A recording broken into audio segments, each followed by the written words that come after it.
তুমি জানো আমার এক্সাম শেষ হওয়া পর্যন্ত এখানেই থাকবো, আর আমার পড়াশোনায় তোমাকে সাহায্য করতে হবে। আর যদি তুমি সেটা না করেছো না, তাহলে তোমার নামে নালিশ আন্টির কাছে করব। আরে আমি কি পাগল নাকি যে তোমার কথা অগ্রাহ্য করব? একদম তোমাকে হেল্প করব। Good boy. আচ্ছা শোনো, এখানে তোমার রুম কোথায়? হ্যাঁ চলো, আমি তোমাকে আমার রুমটা দেখাচ্ছি। ঠিক আছে চলো।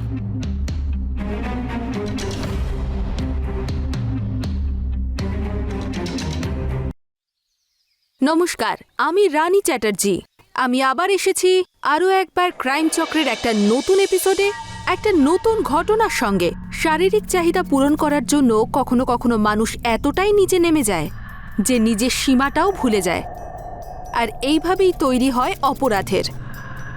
বন্ধুরা, আপনি যদি নিজের ইচ্ছাকে নিয়ন্ত্রণ করতে না পারেন, তাহলে সেই ইচ্ছাই আপনার জীবনে বিষ হয়ে ফিরে আসবে। এমন একটা বিষ যা আপনার জীবনকে আস্তে আস্তে শেষ করে দেয়। আর এমনটাই হয়েছিল দীপালির সঙ্গে। দীপালির বিয়ে খুব ভালো ঘরেই হয়েছিল, কিন্তু ওর স্বামী দেশের বাইরে চাকরি করত, যার জন্য ও 6 মাস অন্তর একবার বাড়িতে আসতে পারত। আর সেই কারণেই দীপালির চাহিদা পূরণ হচ্ছিল না। আর এভাবে চলতে চলতেই শুরু হলো একটা খেলা।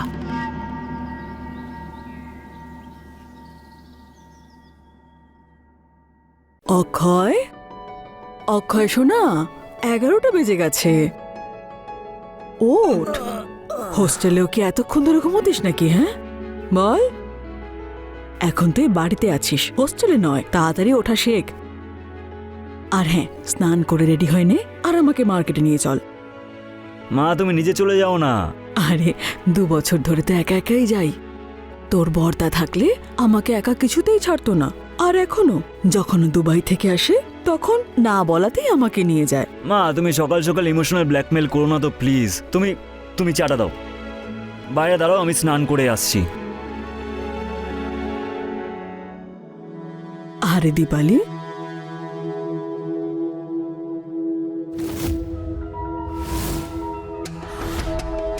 চা কার জন্য নিয়ে এসেছো? মা, এই চা আমি অক্ষয়ের জন্য নিয়ে এসেছি। ওকে তো আমি দিয়ে দিয়েছি। আচ্ছা ঠিক আছে, একটা কাজ করো, তাড়াতাড়ি জল খাবার বানিয়ে আনো, আমরা দুজনে মার্কেটে যাব। ঠিক আছে মা। আরে দীপালি, আজ তো খুব সুন্দর দেখাচ্ছে। আমার বৌমার যেন কারোর নজর না লাগে। থ্যাংক ইউ মা। অক্ষয়, তাড়াতাড়ি রেডি হয়ে নিচে চলে আয় বাবা। আরে বাবা, তুমি না গেলে আমি রেডি হবটা কিভাবে? আচ্ছা আমরা যাচ্ছি, তুই শিগগির আয়। ঠিক আছে।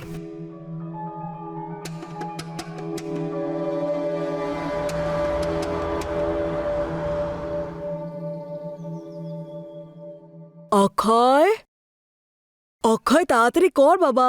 আসছি।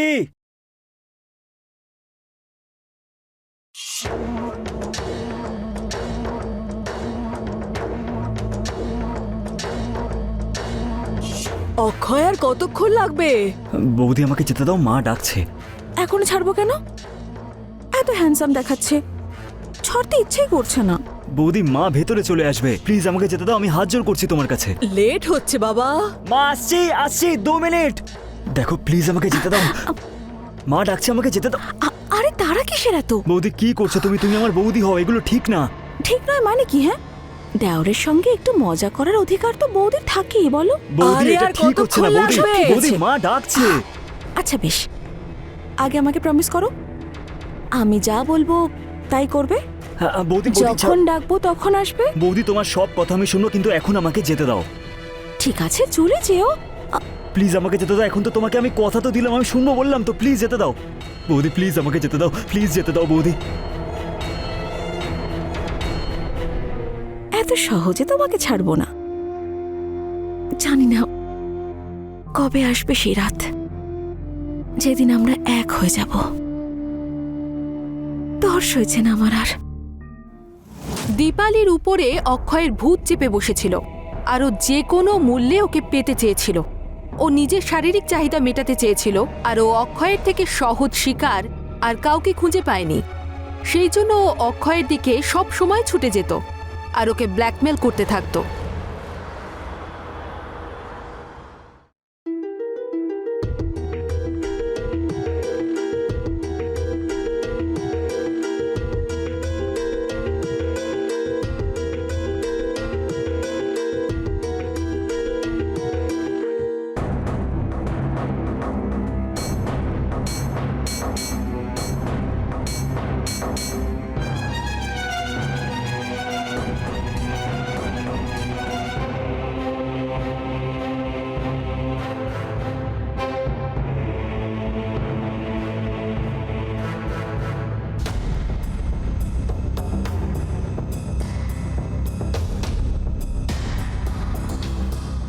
বৌদি প্লিজ না, বৌদি না। কি প্লিজ, তুমি তোমার কাজ করো না, আমি আমার কাজ করছি।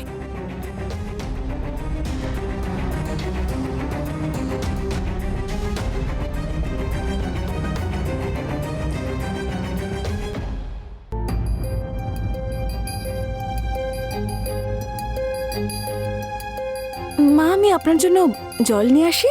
হ্যাঁ মা, এক গ্লাস জল নিয়ে এসো আর এক কাপ চাও করে আনো। ঠিক আছে মা। আচ্ছা মা শোনো, বলুন।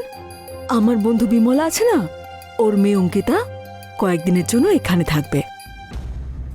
বিমলাকে হঠাৎ গ্রামে যেতে হবে, তাই থাকবে এখানে কদিনও। আমাদের ওই গেস্ট রুমটা একটু পরিষ্কার করে দিও। ঠিক আছে মা, ভালোই হলো। বলুন, অঙ্কিতা কতদিন পর আমাদের বাড়িতে আসছে। কতদিন পর আমরা আবার একসঙ্গে মিলে অনেক গল্পগুজব করব, খুব মজা হবে। হ্যাঁ হ্যাঁ করোক্ষণ, কিন্তু তার আগে গেস্ট রুমটা তো রেডি করো। হ্যাঁ মা, যাচ্ছি। আর অক্ষয় বাবা, ওকে একটু লেখাপড়ায় সাহায্য করে দিস, খুব বড় পরীক্ষা আছে ওর সামনে। ঠিক আছে মা, করে দেবো। ঠিক আছে, আমি বিমলাকে বলে দিই যে যাওয়ার সময় যেন এখানে ওকে ছেড়ে দেয়। আচ্ছা মা।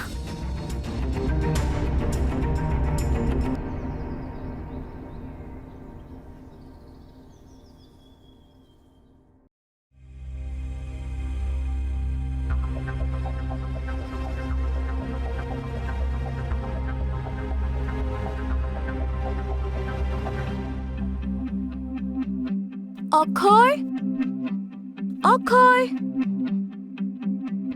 হ্যাঁ বৌদি। অক্ষয় দেখো না, এই হুকটা লাগাতে পারছি না, একটু লাগিয়ে দাও না। বৌদি তুমি এইসব করো না তো, ভালো লাগে না আমার, সত্যি বলছি। প্লিজ আটকে দাও না। না বৌদি, এইসব এইসব আমি করতে পারি না। পারো না মানে কি শুনি? হ্যাঁ, পারতেই হবে তোমাকে। আর ভুলো না, তুমি কিন্তু প্রমিস করেছিলে আমি যা বলবো তুমি তাই করবে।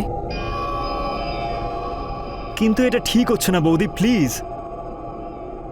কি ঠিক হচ্ছে না শুনি? এসে লাগিয়ে দাও হুকটা। তুমি তোমার চুলটা সরাও না। বেশ রোমান্টিক হচ্ছে যে অক্ষয়। বৌদি কোথা থেকে ধরবো সেই জন্যই বলছিলাম তোমাকে। বৌদি আটকাচ্ছে না এটা, আমি পারবো না বৌদি। তুমি একটা হুকও লাগাতে পারো না, তাহলে ভালোবাসবে কি করে অক্ষয়? বৌদি আমি তোমার দেওর স্বামী নই। এটা ভেবেই তো আফসোস হয় আমার যে তুমি আমার স্বামী নও। বৌদি আমার আমার অনেক কাজ আছে, আমাকে যেতে দাও। বৌদি কি করছো? বৌদি প্লিজ না, বৌদি না। বৌদি, অক্ষয়, বৌদি প্লিজ আমাকে যেতে দাও। বৌদি ছাড়ো। কতদিন পালাবে অক্ষয়? একদিন না একদিন তো আমার কাছে তোমায় আসতেই হবে। সেই রাত একদিন না একদিন তো আসবেই।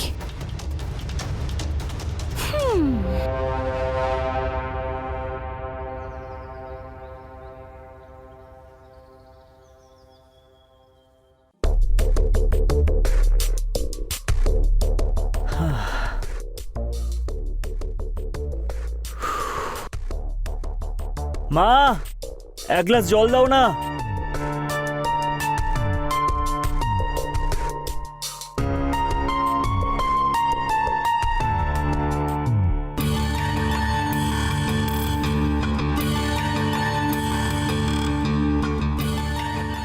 তুমি কে? তুমি আমাকে চিনতে পারছো না? না। তাহলে তুমি আমার ভালো বন্ধু হতেই পারো না। বন্ধু? হ্যাঁ, ছোটবেলার বন্ধু আমি আর তুমি। আমি কিছু বুঝতে পারলাম না। আরে বাবা, আমি অঙ্কিতা, তোমার যে বিমলা আন্টি তার মেয়ে, আর তোমার ছোটবেলার বন্ধু। আচ্ছা তুমি অঙ্কিতা? হ্যাঁ। সরি, আমি তোমাকে চিনতে পারিনি। কি করে চিনতে পারবে? আমাদের খুব ছোটবেলায় দেখা হয়েছিল, আর তারপর এই এখন দেখা হচ্ছে। আর তোমার মনে আছে ছোটবেলায় আমরা একসঙ্গে খেলতাম, কি মজা করতাম আমরা, তাই না? হ্যাঁ সত্যি খুব আনন্দ হতো। তুমি এখানে কিভাবে? তুমি কি কিছুদিন এখানে থাকবে? হ্যাঁ, তুমি জানো আমার এক্সাম শেষ হওয়া পর্যন্ত এখানেই থাকবো, আর আমার পড়াশোনায় তোমাকে সাহায্য করতে হবে। আর যদি তুমি সেটা না করেছো না, তাহলে তোমার নামে নালিশ আন্টির কাছে করব। আরে আমি কি পাগল নাকি যে তোমার কথা অগ্রাহ্য করব? একদম তোমাকে হেল্প করব। Good boy. আচ্ছা শোনো, এখানে তোমার রুম কোথায়? হ্যাঁ চলো, আমি তোমাকে আমার রুমটা দেখাচ্ছি। ঠিক আছে, চলো।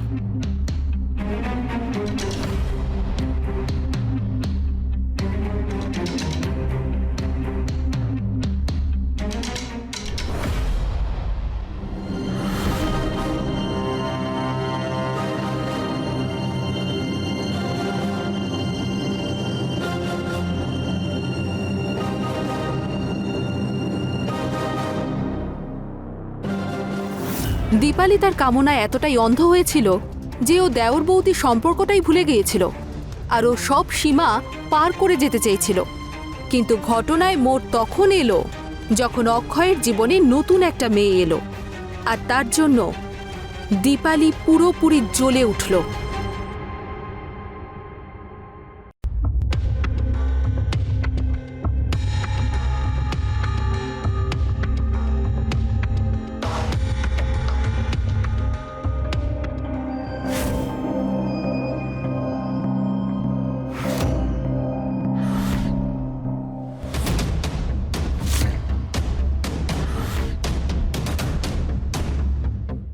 আরে অঙ্কিতা, দাঁড়িয়ে আছো কেন? বসো।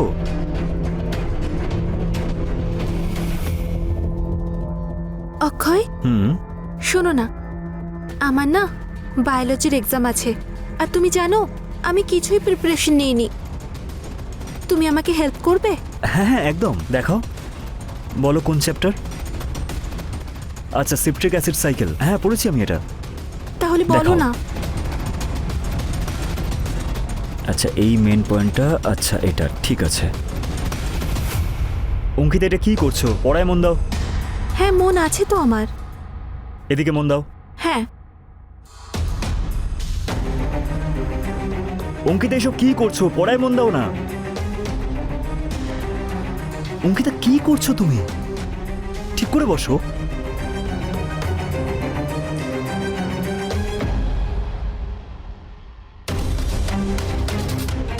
অঙ্কিতা, এসব কি করছো তুমি? অক্ষয়, আমি তোমাকে খুব পছন্দ করি, আর তুমি জানো ছোটবেলা থেকেই আমি তোমাকে ভালোবাসি। কিন্তু ভালোবাসা প্রকাশের সময় আমি আজ পেলাম। তুমি কি সত্যি আমাকে ভালোবাসো? হ্যাঁ অক্ষয়, আমি সত্যি তোমাকে খুব ভালোবাসি। তুমি জানো, আমি যখন তোমাকে প্রথমবার বাইরে দেখেছিলাম, হ্যাঁ। তখনই তোমাকে ভালোবেসে ফেলেছিলাম, কিন্তু কখনো বলতে পারিনি। কেন অক্ষয়? জানি না কেন। ঠিক আছে, এখন তার কোনো প্রবলেম নেই। না।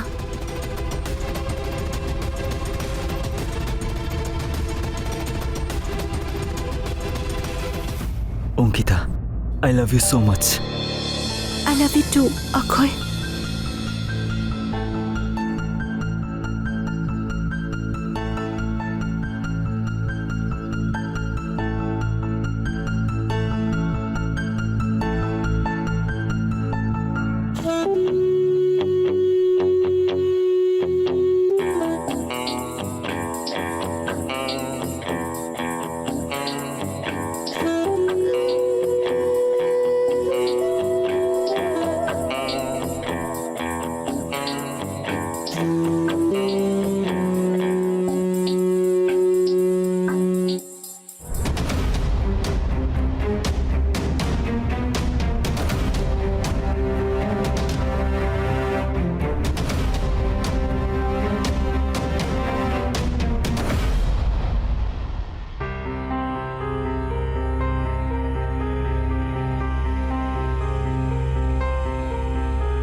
এই মহারানী এত সকাল সকাল অক্ষয়ের রুমে কি করছিল? তার মানে এই দুজনের মধ্যে কিছু না কিছু তো চলছে। দেখতে হচ্ছে আমায়।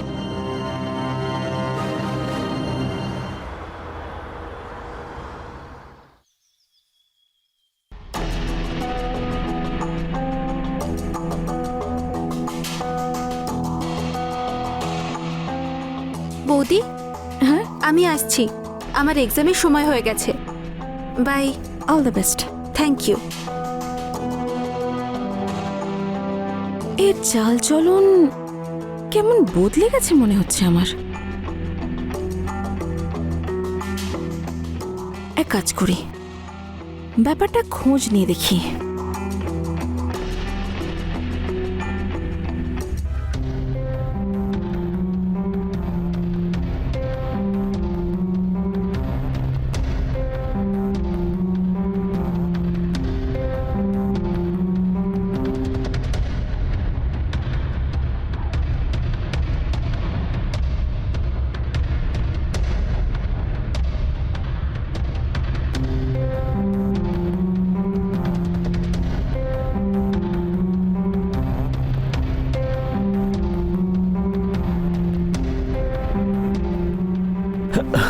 বৌদি তুমি এটা কি করছো? বৌদি কি করছো তুমি? আজ আমি তোমাকে ছাড়বো না অক্ষয়, আজ তোমাকে নিজের করেই ছাড়বো আমি। বৌদি এটা ঠিক না। কি ঠিক কি ভুল তো সবসময় আমি কেন ভাববো অক্ষয়? তুমি ভাবো না, তোমার দাদা সেই কবে গেছে। আমারও তো প্রয়োজন বলে কিছু আছে। আর সত্যি বলতে, যখন আমি তোমায় দেখি আমার সারা শরীরে আগুন ধরে যায়। অক্ষয় প্লিজ, আজই আগুন তুমি নিভিয়ে দাও। না না বৌদি এটা ঠিক না, তুমি বৌদি হও আমার। তাতে কি হয়েছে? বৌদি দেখো, শ্শ্।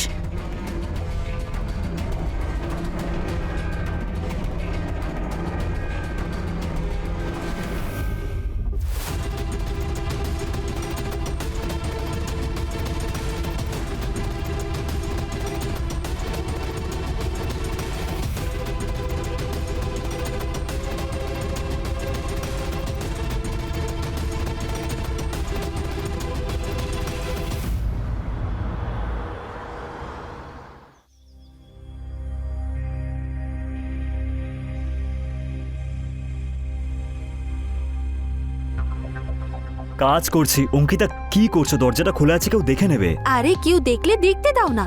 তুমি তো জানোই আমি তো তাড়াতাড়ি এই বাড়ির বৌমা হতে চলেছি। ওয়াও, তো এখানে এইসব চলছে? ভাবতে পারছো যদি মা জানতে পারেন তাহলে কি হবে? বৌদি তুমি ভুল ভাবছো, এরকম কিছুই না।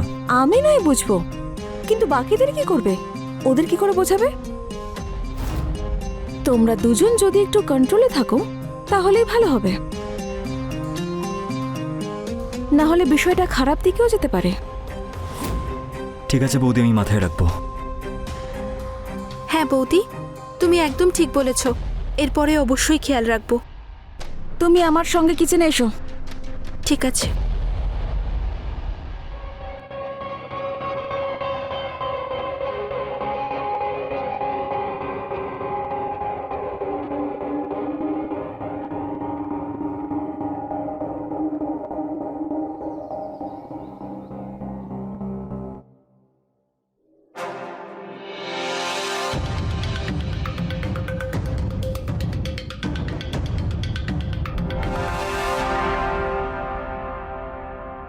তুমি এখানে একা একা বসে কি করছো?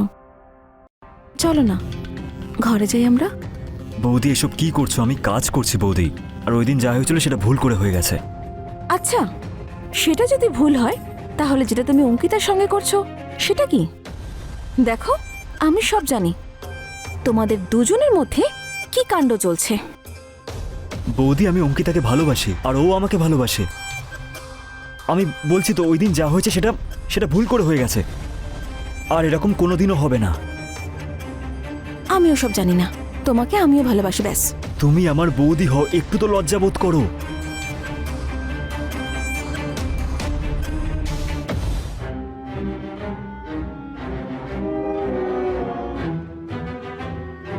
বৌদি সত্যি বলছি, বৌদি বৌদি তুমি। অক্ষয়, এসব কি হচ্ছে? তুমি আমাকে ঠকাচ্ছ?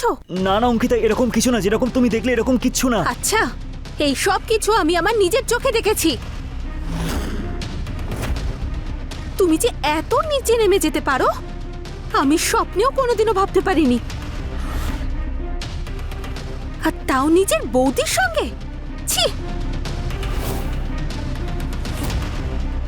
আমি তোমাকে ভালোবেসে না অনেক বড় ভুল করে ফেলেছি।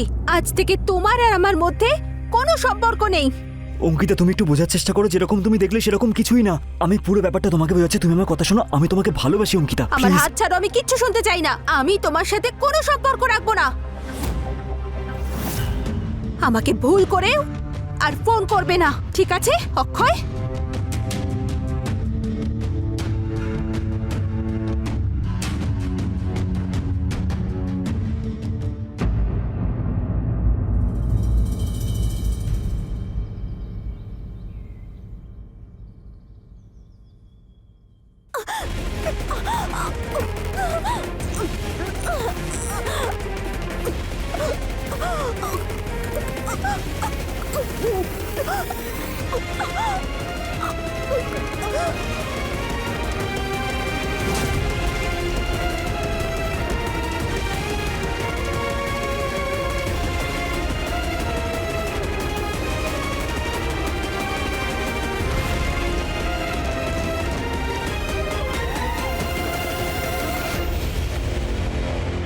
তাহলে দেখলেন তো আপনারা, দীপালি নিজের শারীরিক চাহিদা মেটানোর জন্য এতটাই নিচে নেমে গেছিল যে নিজের দেওরের সাথেই ও শারীরিক সম্পর্ক তৈরি করেছিল আর ওকে ব্ল্যাকমেলও করছিল। যার পরিণাম এটাই হলো যে অক্ষয়কে বাধ্য হয়েই একটা অপরাধ করতে হলো, আর অক্ষয় দীপালিকে হত্যা করলো। যদি দীপালি নিজের উপর প্রথম থেকেই নিয়ন্ত্রণ রাখতে পারত তাহলে ওর সাথে এই ঘটনা কোনোদিনও ঘটত না। কিন্তু ও নিজের ইচ্ছার বশ হয়ে কাঠপুতুলের মতো নাচতে লাগলো, আর তার পরিণতি এটাই হলো, নিজের প্রাণটাও ওকে দিয়ে দিতে হলো।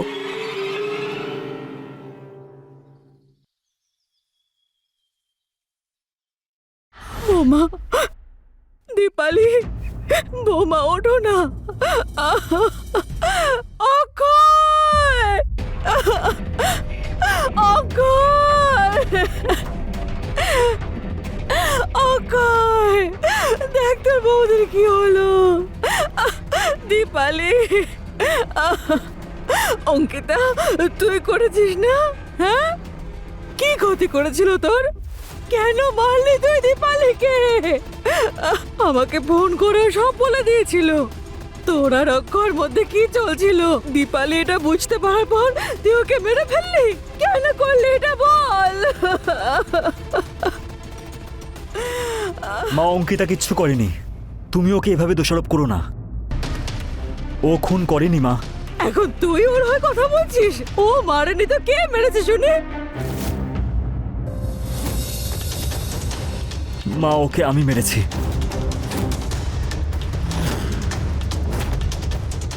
আমার খুব রাগ হচ্ছিল। আমার রুমে এসে আমাকে ভুলভালভাবে টাচ করতো। আমি কিছু কিছু বুঝতে পারছিলাম না। আর যখন ও জানতে পারলো যে আমি অঙ্কিতাকে খুব ভালোবাসি, তখন এই ব্যাপারটা সহ্য করতে পারিনি। আর ও বলছিল যে ও নাকি আমাকে ভালোবাসে। দাদাকে ডিভোর্স দিয়ে আমাকে বিয়ে করবে নাকি বলছে। মা, আমাকে ক্ষমা করে দাও, আমি কিচ্ছু বুঝতে পারছিলাম না। ও আমাকে ব্ল্যাকমেল করতো, খারাপ খারাপ জিনিস করতে বলতো। মা, আমাকে ক্ষমা করে দাও, আমার ওকে মারতেই হলো।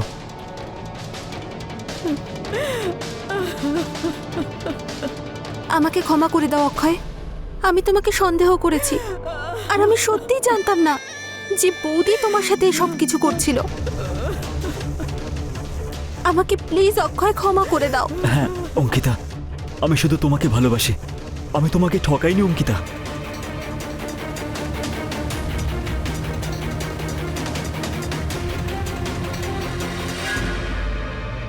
বন্ধুরা, সবসময় মনে রাখবেন, আমাদের ইচ্ছা যেন আমাদের নিয়ন্ত্রণের মধ্যে থাকে, আমরা যেন ইচ্ছার দ্বারা নিয়ন্ত্রিত না হই। আর যখন এমনটা হয়, যদি আমাদের ইচ্ছা আমাদের উপর প্রবলভাবে চেপে বসে, তাহলে এই ধরনের অপরাধমূলক ঘটনা ঘটে থাকে। এই ধরনের অপরাধের হাত থেকে বাঁচার জন্য খুবই দরকার যেন আমাদের ইমোশনাল নিডসের উপর কন্ট্রোল করতে শিখি। দেখা হবে পরের ঘটনায়। ততক্ষণ সতর্ক থাকুন, সুরক্ষিত থাকুন। জয় হিন্দ।